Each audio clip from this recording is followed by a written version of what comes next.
Today I want to talk about the 3D printer I chose. I chose a Robo 3D printer. I've had my printer for over a year. Since then I've printed several things with it, from G-scale flatbed cars to mounts that work with my sports camera. I chose the 3D printer because it had the largest build size, 8 inches tall, 9 inches deep, and 10 inches wide. It's 2 times larger than the average printer at that time. It prints in multiple filaments, PLA, ABS, and more.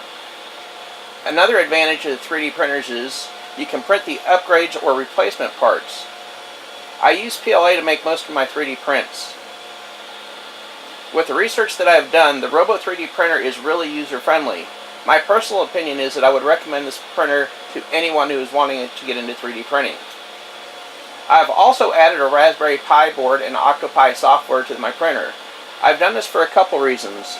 The first one is so that I can see what I'm printing, and the second is so that I can control it from the internet from anywhere that I am at with this internet connection.